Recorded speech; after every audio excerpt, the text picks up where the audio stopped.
삭개오 이야기 많이 아시는 말씀이시죠? 저도 한두 번 정도 설교한 기억이 있고 또 설교를 여러 번 들은 기억이 있습니다. 근데 그 중에 가장 충격적으로 기억나는 한 시간이 있습니다. 한 수련회에 참석했을 때 강사 목사님께서 청소년들을 앞에 두고 뽕나무 위에 올라간 삭개오 이야기, 정확하게는 돌 감람나무 위에 올라간 삭개오의 이야기를 하시면서 글쎄 이 강사 목사님이 이 강단 위에 여러분 올라간 겁니다. 제가 한번 올라가 볼까요? 이게 마이크 조금만 좀 올려주시면 좋겠습니다. 마이크를 좀 올려주세요. 이게 너무 좀 작은 것 같은데 올라간 겁니다. 얼마나 깜짝 놀랍니까? 그런데 또 뛰어내렸습니다. 앞으로 삭개오가 이렇게 뽕나무 위에 올라가서 뛰어내린 이야기 이렇게 했습니다. 얼마나 큰 충격이었는지 다른 것은 기억이 하나도 나지 않습니다. 강대상 위에 올라갔다가 뛰어내린 것이 너무나 큰 충격, 기억으로 남습니다. 여러분, 삭개오 이야기하면 무슨 생각이 나십니까? 제가 묻고 싶은 게 그겁니다. 뽕나무, 돌 감람나무, 그 나무만 생각나십니까? 아니면 또 키가 작은 생각나십니까? 한번 저와 같이 잠시 여행을 떠나보시죠. 1절에 보시면 그의 사는 곳은 여리고, 2절에 보시면 부자, 3절에 보시면 키가 작고, 7절에 보시면 그런데 이 사람을 가리켜서 죄인이라고 부릅니다. 부자, 키도 작고 그런데 죄인이라고 사람들이 부르고 있습니다. 도대체 이 사람은 어떻게 무슨 직업을 가지고 돈을 벌었길래 부자가 되었고 또 사람들은 그를 가리켜서 죄인이라고 부르고 있는가? 2절에 보시면 세리장 이렇게 되어 있죠. 그 당시에 세리는 세금 걷는 사람입니다. 그런데 노마의 속국이었기 때문에 노마는 세금을 징수하는 권한을 경매를 매겼습니다. 1년에 1,000만 원 세금 걷어서 줄 수 있는 사람, 1,500만 원 세금 걷을 수 있는 사람, 그러면 가장 많이 써낸 사람에게 세금 징수권을 넘겨줍니다. 그러면 만약에 1,500만 원에 내가 노마로부터 세금 징수권을 받았으면 이 사람은 1,500만 원만 주면 되고 나머지 더 걷는 세금은 다 자기 수입입니다. 그 당시에 토지 그리고 사람에 대해서 세금을 매겼는데 이 토지는 일반적인 곡물이 나는 토지는 소출의 10분의 1을 세금으로 걷었고 올리브나 포도처럼 과실이 있는 그런 토지 과수원은 5분의 1을 세금으로 걷어갔습니다. 그런데도 뺏기는 입장에서는 훨씬 더 많이 세금을 걷어가는 것처럼 여겨졌습니다. 같은 동족인데도 불구하고 노마에 빌붙어서 세금을 더 많이 걷어서 상납하고 나머지를 치부하는 자기 물질을 착복하는 것으로 여겨졌기 때문에 사람들은 이런 세리를 가리켜서 부자였지만 존경하지 않았습니다. 꼭 일제시대 때 일제에 부역했던 그런 사람들을 바라보는 것처럼 멸시하고 비웃었고 하나님이 없는 사람이라고 생각했던 딱 그 죄인이라고 하는 그 모양에 가장 알맞은 사람이 바로 세리였습니다. 삭개오는 그런 삶을 살아가고 있었습니다. 부자였지만 그는 외로웠습니다. 돈으로 해결되지 않는 외로움, 돈으로 채워지지 않는 허전함이 그에게 있었습니다.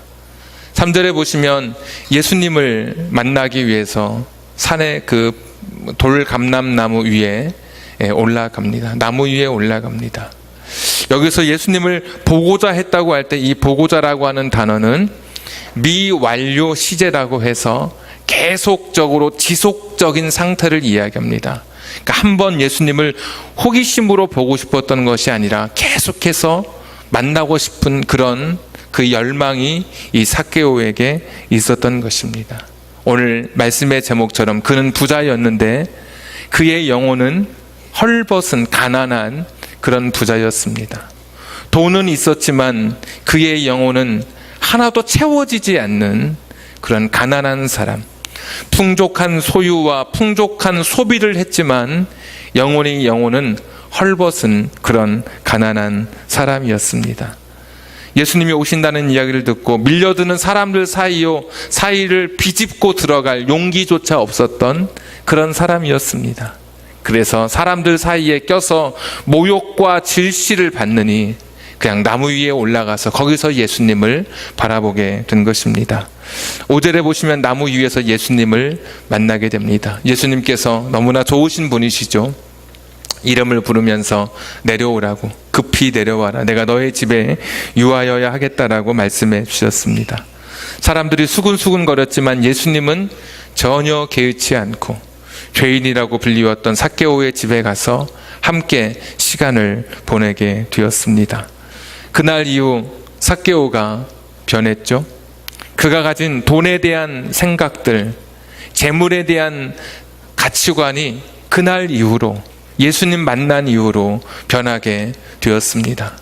그가 그전에는 어떻게 살았는지 모르겠으나 예수님 만난 이후로 돈을 끌어모으던 사람이 돈을 나누어 주는 그런 사람이 됐습니다. 그리고 그날 이후로 삭개오는 두 가지의 돈에 대한 자기만의 규칙, 기준을 세우게 됩니다. 한번 그 부분을 한번 같이 보십시오. 8절 한번 보겠습니다.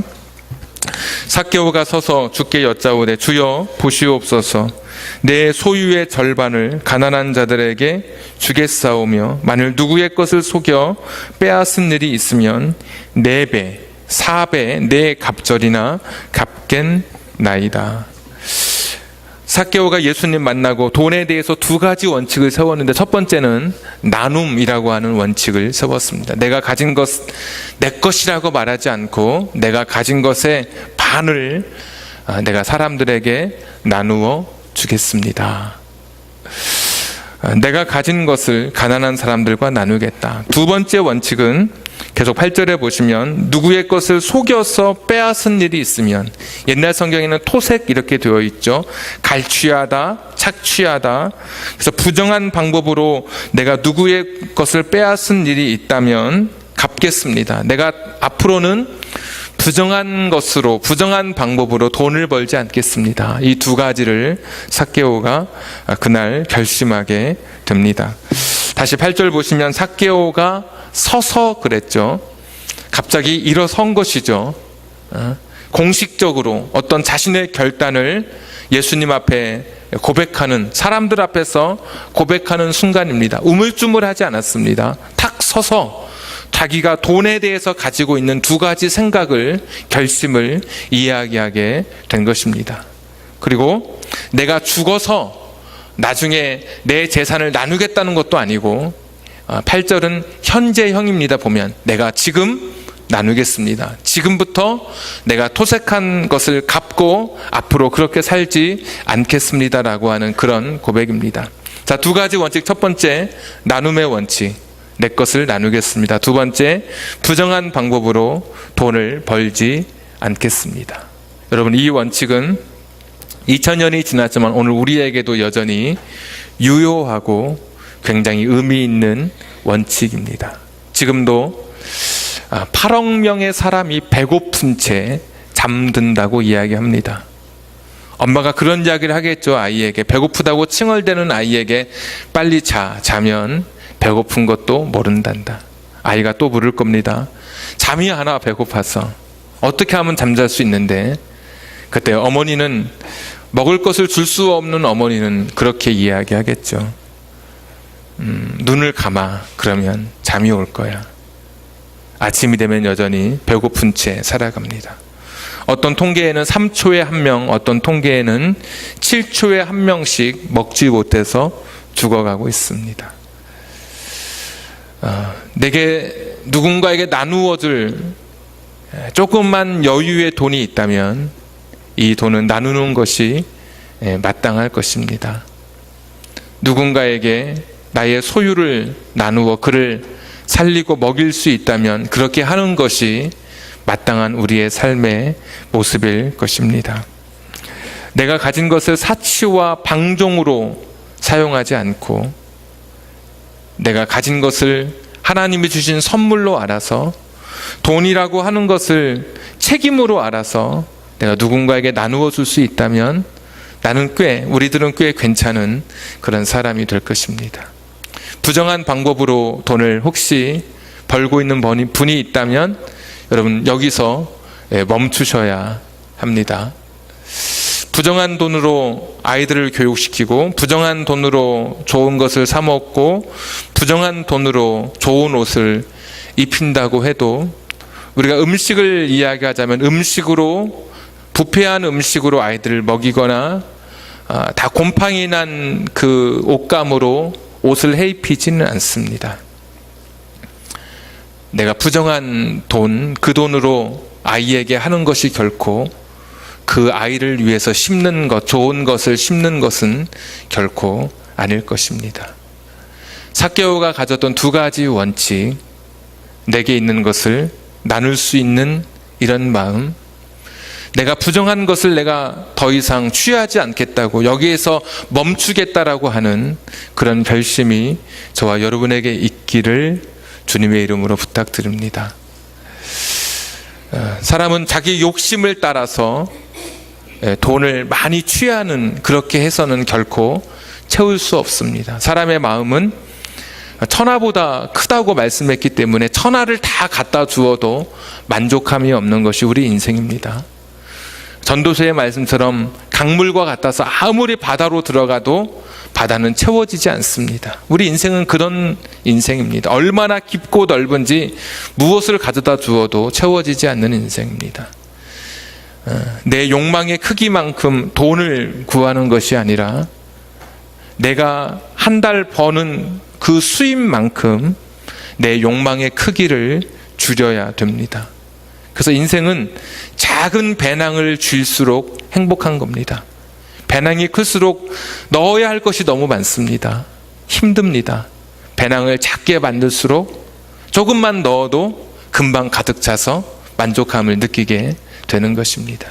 오늘 삭개오는 이 두 가지의 결단을, 돈에 대해서 새로운 그런 자신의 가치관을 세우게 됩니다. 요즘 인터넷에서 뜨고 있는 한 기업이 있습니다. 그 기업의 이름은 갓두기라고 하는 그런 기업입니다. 처음 들어보신 분이 있겠지만 그 회사는 처음으로 우리나라에 카레를 만든 그런 소개한 회사입니다. 그리고 스프도 만들고 마요네즈도 만들고 또 뭐 라면도 만들고, 뭐 진라면? 어디서 만들어요? 진라면.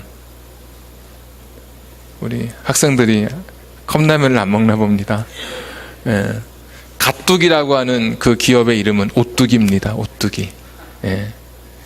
갓이라고 하는 이름은 요즘 신조어인데 굉장히 뛰어나고 대단하다 할 때 앞에 갓을 붙여서 그냥 그렇게 부릅니다. 뭐 유재석을 가리켜서 어떤 분은 갓재석 이렇게 부르는 분도 있고, 요즘 대통령 굉장히 잘한다고 한 80%가 그렇게 이야기하죠. 그래서 어떤 분은 갓재인 이렇게 쓰는 것도 제가 봤습니다. 이 갓두기 기업은 1969년에 만들어졌는데 작년에 그 창업한 회장이 이제 세상을 떠났습니다. 기독교인입니다.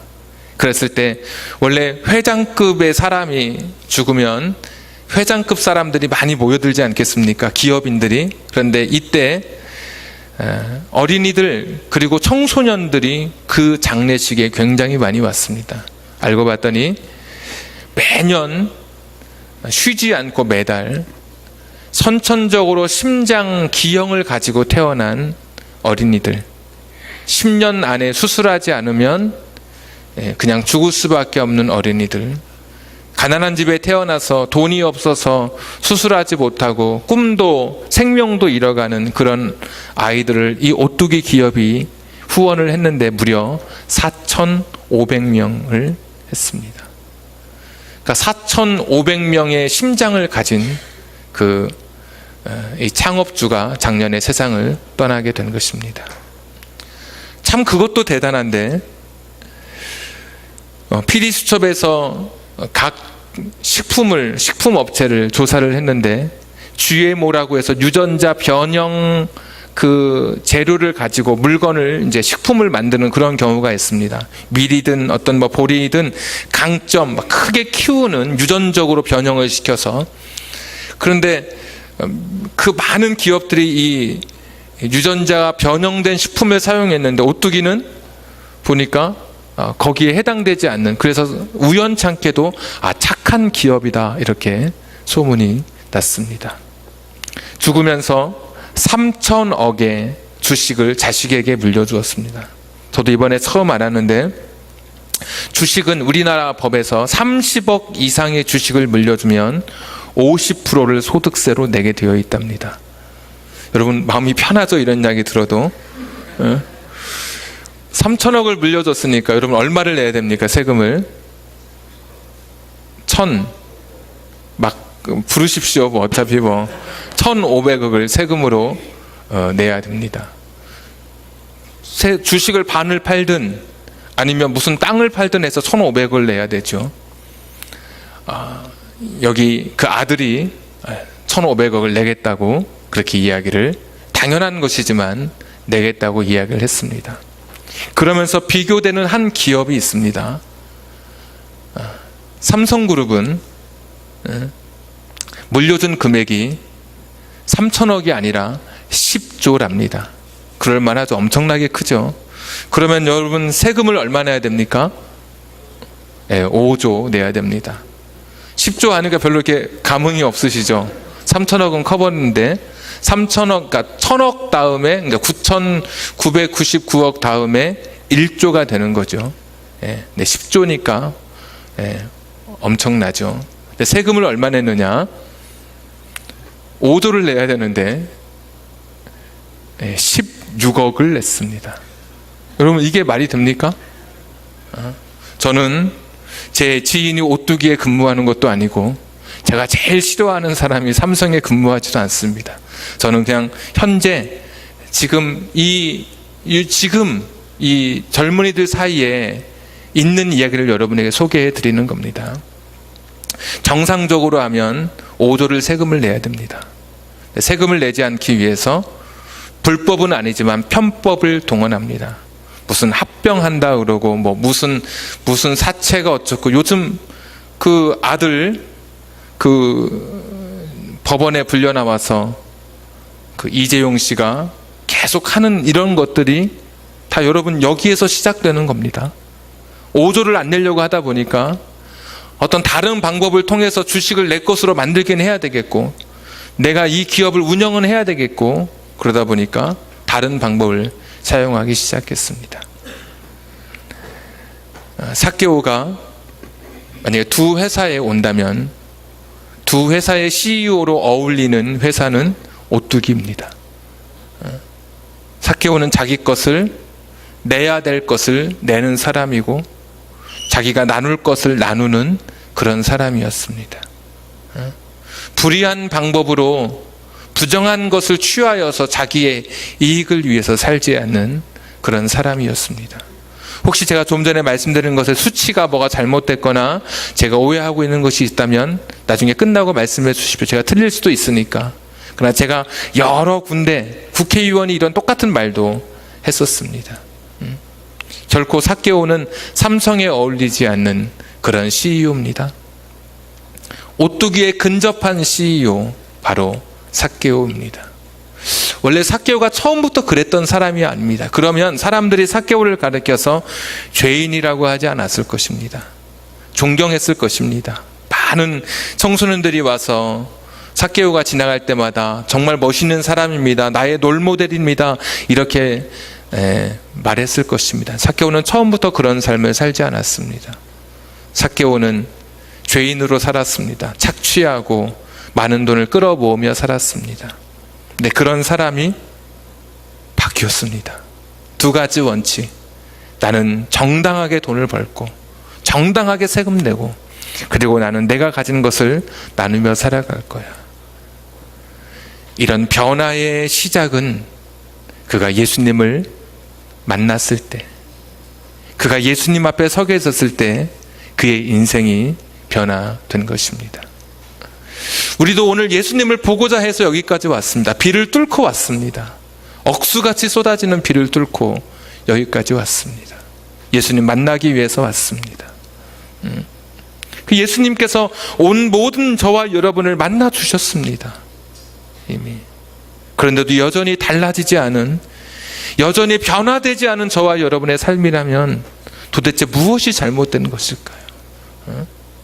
예수님 그분은 우리의 인생을 변화시킬 수 있는 능력을 가지신 분이시고, 그리고 18장 보시면 부자 관원에게 네가 한 가지 부족한 것이 있어서 내가 그것을 너에게 교정시켜 주겠다고 우리의 부족을 보게 하시는 분이 예수님이십니다. 오늘도 예수님은 예수님 앞에 나온 우리들에게 우리들의 부족함을 보게 하시는 그런 분이십니다.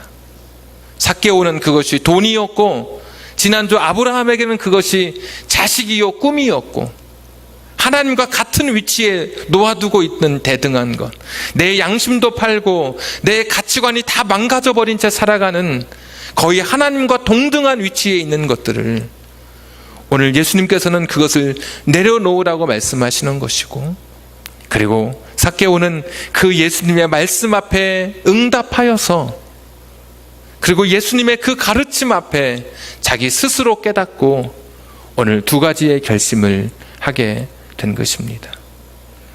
오늘 예수님은 여러분을 얼마나 변화시키는 분으로 여러분 앞에 서 계십니까? 질문을 바꾸어서 여러분은 교회 나올 때마다, 예수님 앞에 설 때마다, 예배 드릴 때마다, 설교할 때마다 얼마나 달라지고 계십니까? 얼마나 여러분은 지금 변화되고 있으십니까?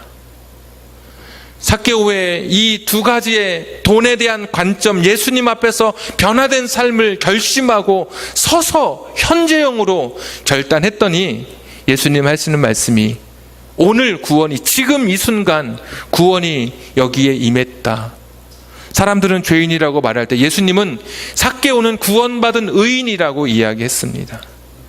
믿음이라고 하는 것은 말에 있는 게 아닙니다. 믿음은 믿음에 맞는 행함이 뒤따라가야 하는 것입니다. 삭개오는 자신의 행함으로 구원받은 것이 아니라 행함으로 내가 하나님이 살아계시고 이 돈보다 예수님이 더 크다고 하는 것을 그는 자기의 삶으로 고백하고 그렇게 살아가려 했던 것입니다. 예수님은 그 순간에 오늘 구원이 이곳에 임했다고 이야기합니다.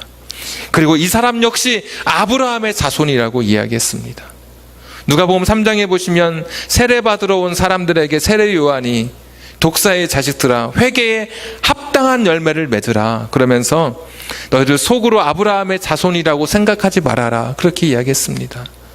회개에 합당한 열매 없이 정말 아브라함의 자손에 걸맞은, 하나님의 선민에 걸맞은 삶이 없이 너희가 어찌 아브라함의 자손이라고 할 수 있겠느냐. 그랬던 세례 요한의 메시지 앞에 바리새인들은 아브라함의 자손이 될 수 없었는데, 사람들은 아브라함의 자손이라고 생각하면서 죄인이라고 말했던 오히려 이 삭개오를 향해서 예수님은 너야말로 아브라함의 자손이다, 하나님의 택한 선민이라고 이야기하고 있는 것입니다. 진정한 구원은, 진정한 하나님의 칭찬과 진정한 하나님의 인정하심은 우리의 믿음에 있는 것이 아니라 믿음에 기초한 삶의 변화, 행동에 주님의 기뻐하심과 인정하심이 있다는 사실을 오늘 같이 고백했으면 좋겠습니다. 믿음이 있다고 하면서 그렇게 살지 않는 것을 우리가 어디까지 믿어줘야 할까요? 늘 말씀드리지만 나이아가라 폭포 떨어지면 천길 낭떠러지로 떨어지는 그 폭포에 사람들이 줄을 메고 고개사가 거기를 횡단한 사건이 있었습니다. 여러분 얼마나 위태위태하겠습니까? 또 얼마나 훈련을 정말 부단하게 했는지 거기를 건너간 것입니다. 그 건너온 그곳에서 여권에 도장을 찍어줬다 그러죠. 캐나다에서 미국으로, 미국에서 캐나다로 건너온 것을 보고 여권에 도장을 찍어줄 만큼 참 굉장한 엄청난 일을 한 것이죠. 실제로 그 사람이 그랬다고 합니다. 건너와서 내가 여러분 중에 누군가를 업고 저기를 다시 건너갈 수 있다고 생각하십니까? 사람들이 다 말하기를 당신은 충분히 그럴 만한 사람이라고, 당신은 건너오는 거 보니까 당신은 충분히 그럴 만한 능력을 가진 사람이라고. 여러분 정말 믿습니까? 다 믿는다고 했다 그래요. 그러면 당신 손 들고 큰 소리 친 사람 내 등에 업히십시오. 우리 건너갑시다. 여러분 탁했습니까? 아무도 건너가지 않았습니다. 그건 믿는 게 아닌 것이죠. 예수님이 내 인생의 전부라고 고백하고 하나님이 내 인생의 모든 것이라고 고백할 수 있다면 정말 모든 것이 되셔야 하는 것이죠. 근데도 여전히 우리는 하나님, 예수님을 붙들고 세상에 돈을 붙들고 살아가고 있습니다. 때로는 자식을 붙들고 아브라함처럼, 오늘은 돈을 붙들고 이 돈의 위력 앞에서 송두리째 우리의 믿음도 잃어버린 채 믿음의 말만 있지 삶의 행동이 없이 돈 앞에 내 신앙도 팔고 모든 것을 다 그 앞에 다 내려놓고 우리가 돈을 향해 나아가는 삶을 살아가고 있습니다. 이것이 정말 믿는 것인가? 여러분, 그렇게 우리가 물어보는 것이 오늘 삭개오 이야기 앞에서 정말 정직한 질문이 아닐까요? 내가 정말 믿는 사람인가? 내가 정말 하나님 믿는 사람이면 내가 이렇게 돈을 신뢰해도 되는 것인가? 이렇게 물어봐야 이게 정직한 질문이 아니겠습니까? 우리 자신들을 지금 살아가고 있는 내 삶의 방향이 맞는지 스스로 우리 자신들을 돌아볼 수 있기를 바랍니다. 오늘 누가복음에 나오는 이 이야기는 철저하게 누가는 예수님을 가리켜서 이 가난에 대한 그 예수님에 대한 메시지를 분명하게 전해주고 있습니다. 처음 이 땅에 오실 때 마리아의 입술을 통해서 예수님은 어떤 분이시냐, 가난한 자에게 배불리게 하시는 예수님으로 마리아 찬가를 통해서 그 입술을 고백하게 하십니다. 그 누가복음 4장에 보면 예수님이 오셔가지고 첫 번째 메시지가 내가 가난한 자에게 복음을 전하려고 기름 부음을 받았다라고 이야기합니다. 6장에 가시면 마태복음에는 심령이 가난한 자는 복이 있나니인데 누가복음은 그렇게 말하지 않습니다. 심령이가 생략되어 있습니다. 가난한 자는 복이 있다고 이야기했습니다. 이 부자라고 하는 것, 이 돈이라고 하는 것이 우리에게 복이 되지 않을 수 있다는 것을 철저하게 말씀하고 계십니다. 누가복음 12장에 보시면 어리석은 부자 이야기 있지 않습니까? 창고를 늘립니다. 내 영혼아 먹고 쓰자고, 이제 평안하자고 그의 영혼을 거두어 가시는 하나님의 모습을 보면서 이 땅에 돈이 전부가 아닌 것을 누가는 계속 이야기합니다. 또 14장에 보시면 돈 많은 사람들, 너에게 갚을 수 있는 사람들을 초청해서 잔치를 열지 말고 너에게 갚을 것이 하나도 없는 가난한 사람들을 위해서 잔치를 여는 자가 마지막 부활의 날에 복이 있을 것이라고 이야기합니다. 16장에는 부자와 거지 나사로 이야기 있죠. 이 땅에서 날마다 호화로이 연락했습니다. 왕이 입는 옷과 같은 색 옷을 입고 빵 쪼가리를 손을 닦고 던져서 그것을 먹는 나사로는 전염병에 걸려서 헌데를 알 만큼 문 밖과 문 안의 삶이 너무 다른 그런 부유를 누렸던 사람이었지만 하나님 앞에 섰을 때는 그는 철저하게 가난한 사람으로, 아무것도 주지 못한 사람으로 보여주고 있습니다. 그리고 누가복음 18장의 부자 관원 이야기, 돈 많은 관원이었고 미남이었지만, 청년이었지만 그가 가진 재물이 영생의 걸림돌이 되고 있습니다. 그가 가진 돈이 주님께 나아가는데 커다란 장벽이 되어버렸습니다. 그리고 오늘 삭개오 이야기, 돈이라고 하는 것이 필요한 것이지만, 그러나 여러분, 돈이 우리를 불행하게 하는 것은 아닙니다. 돈이 없는 것이 불행한 것이 아니죠. 누구 말대로 돈이 없는 것은 불편할 뿐입니다. 불행한 것이 아닙니다.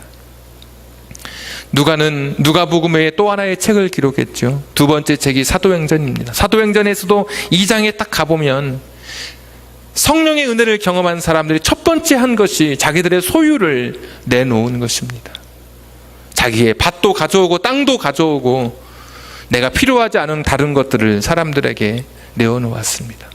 삭개오도 예수님 만나고 물질에 대한 새로운 관점을 가지게 되었고, 사도행전에 나오는 사람들 성령의 은혜를 경험하고 새로운 물질에 대한 생각을 가지고 정말 하나님 그분이 어떤 분이신지 내가 믿는 만큼 그 물질로부터 자유롭게 그들이 살았던 것을 보게 됩니다. 우리가 복음을 아는 만큼, 내가 예수를 알고 믿는 만큼 우리는 그만큼 물질로부터 자유할 수 있습니다. 공중의 새도 먹이시는 하나님이라고 했습니다. 들의 백합화도 입히시는 하나님이라고 했습니다. 하나님이 우리의 무엇을 먹고 마시고 입는 모든 것을 알고 계시는 하나님이십니다. 맡기는 것, 내 것을 다 내어놓아도 훗날 하나님께서 갚아주실 것을 믿고, 그리고 내게 주어진 이 물질이 내게 주신 사명인 것을 알고 내가 누군가에게 베풀고 부정한 돈을 거부하는 이 삭개오의 결단은 강단에서 뛰어내린 그 충격보다 더 큰 충격으로 오늘 우리 가운데 자리 잡아야 하지 않을까요? 저는 오늘 이 순간이, 이 시간이 또 한 번의 시간으로 그냥 지나가지 않기를 원합니다. 다시 저 문을 열고 나가실 때 돈이라고 하는 것이 도대체 무엇인지, 그것이 내 인생의 삶을 편리하게 하는 것이지만 하나님께로 가는데 오히려 그것이 걸림돌이 된다면 내려놓을 수 있는 그 결단이, 이 과감한 내 삶, 하나님을 향한 그 초점을 향해서 때로는 이 거추장스러운 이 돈에 대한 욕심을 땅바닥에 그냥 묻어두는 것이, 이것이 진정한 믿음의 삶, 하나님이 기뻐하는 삶이 아닐까요? 삭개오는 깨끗한 사람, 의로운 사람이라고 하는 이름을 가지고 있습니다. 그 이름에 걸맞지 않게 살다가 예수님 만나고 그 이름에 걸맞은 삶을 살아가게 되었습니다. 우리는 그리스도인이라고 하는 이름을 가지고 있습니다. 예수님 어울리는 삶을 살아가는 사람이 그리스도인입니다. 예수님처럼 살아가는 사람이 그리스도인입니다. 예수님이 소박하게 살았습니다. 간결하게 살았습니다. 화려하게 살지 않았습니다. 예수님 다른 사람의 것을 착취하지 아니했고, 그렇다고 해서 예수님은 필수품을 버리지 않았습니다. 필수품은 가졌지만 더 다른 것으로 자신을 그렇게 화려하게 꾸미거나 단장하지 않았습니다. 오늘 예수님처럼 살아가는 이 삶을 정직하게 하나님 앞에 우리들의 자신들을 내어놓고, 지금 오늘 같이 기도할 때 예수님께서 오늘 우리에게 너의 부족한 것이 무엇인지 오늘 말씀해 주시기를 원합니다. 오늘 기도할 때 예수님께서 너는 다 좋은데 그게 너의 약점이야, 그게 너의 부족함이야. 지난주처럼 그것이 이삭일 수도 있고 오늘처럼 그것이 돈일 수도 있습니다. 내가 복음을 알고 예수를 아는 만큼 돈은 우리에 대해서 지배력을 잃게 되어 있습니다. 나의 부족한 것이 무엇인지 우리 같이 주님의 음성을 들었으면 좋겠습니다. 우리 같이 기도하겠습니다.